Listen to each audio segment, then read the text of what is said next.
करते हैं। एक बार नयन तारा देवलोक की अप्सरा भ्रमण करती करती भगवान नारायण के बैकुंठ में चली गई। आप में से कई माताएं, कई भाई ऐसे हैं जिन्होंने कभी पंडाल में बैठकर कथा नहीं सुनी, परंतु अपने 40 गांव में कथा हो रही तो उन्होंने कहा चलो सुनेंगे तो सुनेंगे, नहीं तो देख के तो आए जरा कि कथा कैसी चल रही है। देख के आए, पहुंच जाए, वहां तक पहुंचे तो वहां तक देखें तो चलकर कि आखिर कथा क्या है, क्यों इतने सारे लोग कथा में आते हैं, लाखों भक्त यहाँ कथा में पहुंचते हैं, आखिर शिव पुराण में है क्या।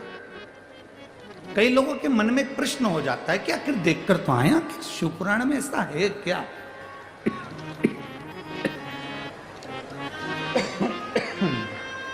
भगवान वाली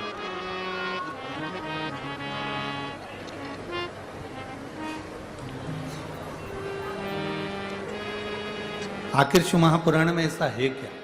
देखे तो नयनतारा अप्सरा है और उसके मन में यह प्रसंग जाग गया कि मैं एक बार बैकुंठ का दर्शन कर कर आऊं। बैकुंठ पहुंच गई, इंद्रलोक, इंद्रदेव के सामने नृत्य करने वाली अप्सरा आज बैकुंठ में पहुंची तो लक्ष्मी जी उस समय पूजन में लगी हुई थी। बहुत सावधानी से कथा में ध्यान देना। भूलवश भी जा रहे थे कहीं और भूलवश भी अगर शिव महापुराण की कथा में कोई पहुंच जाता है तो उसका फल क्या। भूलवश, अचानक, और एक पत्र भी है उसका, देखिए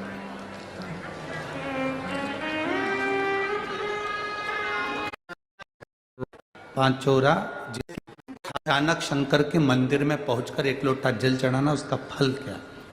थोड़ा सा कर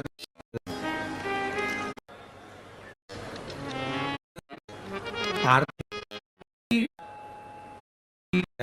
नयनतारा अप्सरा भगवान नारायण के बैकुंठ धाम में पहुंच जाती है अचानक।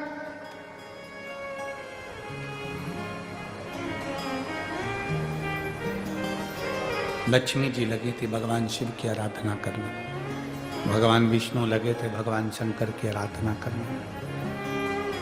क्या देखा नयनतारा ने कि माता लक्ष्मी सुंदर रत्न जड़ित शिवलिंग का पूजन कर रही, भगवान विष्णु सुंदर रतन जड़ित शिवलिंग का पूजन कर रहे हैं। नयनतारा उनको पूजन करते करते देखकर केवल प्रणाम कर कर वापिस आ गए, मिली भी नहीं, केवल पूजन करते हुए शिवलिंग पर जल चढ़ाते हुए देखकर आ गए।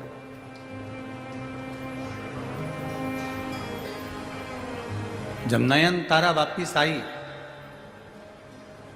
अप्सरा थी,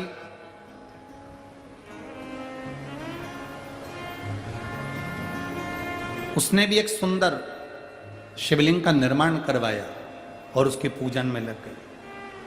अब देखिए, अचानक पूजन देख लेना, शिवलिंग पर जल चढ़ाते हुए देख लेना और खुद भी जल समर्पित करना प्रारंभ करना। अब नयनतारा ने जैसे ही शंकर भगवान को जल चढ़ाना प्रारंभ करा, जल चढ़ाते चढ़ाते चढ़ाते चढ़ाते नयनतारा इतनी शिव में लीन होने लगी, इतनी लीन होने लगी कि एक बार एक ऋषि जिनका नाम था वज्र ऋषि, वज्रा ऋषि मृत्युलोक में बैठकर तप साधना में लीन थे। इंद्र का सिंहासन डोलने लगा, इंद्र को लगा कि ये वज्रा ऋषि तो मेरा सिंहासन छीनना चाहते हैं। इंद्र को थोड़ा सा मन में खटकने लगा कि ये वज्रा ऋषि मेरा सिंहासन लेना चाहते।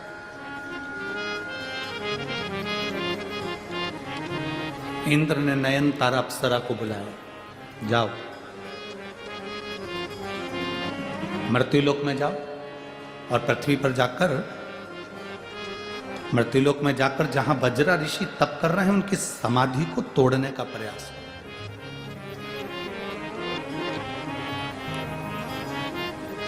इंद्रलोक में इतनी सारी अप्सराएं नृत्य करती हैं, इंद्रलोक में इतनी सारी अप्सराएं रहती हैं, कोई एक भी अप्सरा भगवान शंकर को जल नहीं चढ़ाती थी, केवल एक नयन तारा शिव जी को जल चढ़ाती थी, एक अप्सरा नयन तारा।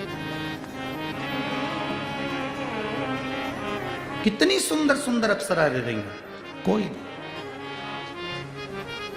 और मेरी जीजियों और मेरे 40 गांव के जीजाओं, मेरी बेटियों, मेरे बेटाओं, माताओं, मेरे भाई, आप लोगों से केवल इतना निवेदन करना चाहेंगे, तुम्हारे घर के देवरानी, जेठानी, ननन, सास, ससुर, परिवार, कुटुंब, कबीला, सबके सब मंदिर नहीं जा रहे, आप अकेले शंकर जी के मंदिर में जा रहे हो, अकेले।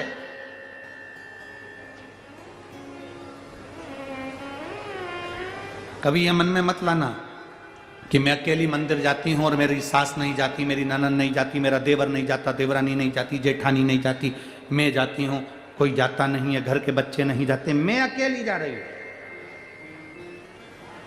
कभी मन में ऐसा विचार मत लाना कि मैं अकेली मंदिर जा रही हूं।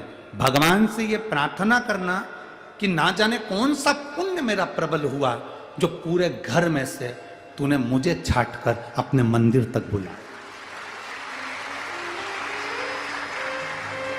गया बाबा, मैं शंकर की आराधना करने वाली हूं, कोई अप्सरा शिव को जल नहीं चढ़ाती, पर मैं शंकर को जल चढ़ाती हूं बाबा। बाबा ने ध्यान लगाकर देखा, ये तो शिव की भक्त है। वज्रा ऋषि ने कहा, मैंने तुझे श्राप दिया राक्षसी होने का, मृत्यु लोक में तू राक्षसी बनेगी, पर आज मैं तुझे वचन भी देता हूं कि जिस शंकर की आराधना स्वयं नारायण करते हैं, जिसका दर्शन कर कर तू शंकर भगवान को जल चढ़ाते हुए भगवान विष्णु का दर्शन कर कर चुपचाप लौट कर आ गई थी, नारायण के सामने नहीं पहुंच पाई थी, उनके सम्मुख में नहीं जा पाई थी।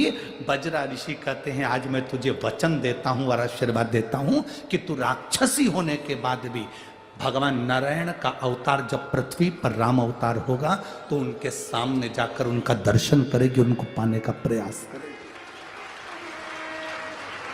तेरे बल पर संपूर्ण असुरों का कल्याण होगा, क्योंकि तूने शंकर भगवान को एक लोटा जल चढ़ाया है, तो तेरे कारण पूरे असुरों का कल्याण होगा। और एक नयन तारा अप्सरा सूपनखा बनी, राम जी का दर्शन करा, और शंकर की ऐसी भक्त थी जिसके कारण पूरे परिवार का उद्धार हो गया। भगवान राम पहुंचकर पूरे परिवार का कल्याण कर दिए। एक नयन तारा शिव को चढ़ाया गया जल खाली नहीं जाता। देवराज को नहीं मालूम पड़ा कि मेरे को आखिर ये पुण्य कैसे मिल रहा है, मैं ये चोरी का धन लेकर मंदिर कैसे पहुंच गया, मैं चोरी का धन लेकर भगवान शंकर के दरवाजे कैसे पहुंच गया, उसको ज्ञात नहीं हुआ, उसको मालूम नहीं पड़ा। उसकी मां शिव जी को जल चढ़ाती थी, उसका पुण्य इसके खाते में आ गया, तो प्राण छूटे तो शंकर भगवान इसको नंदी पर बिठा कर कैलाश ले गए, नंदी पर बिठा।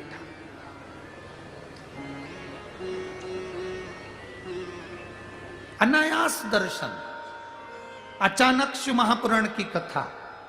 अभी हमने कथा के पहले, कथा चालू हुई ना, उसके पहले कहा था ये कथा मुंबई में होने वाली थी, अचानक 40 गांव को मिल गई। समझ लो कि कुछ ना कुछ भगवान को कृपा करना है, कुछ ना कुछ भगवान की करुणा हो। अचानक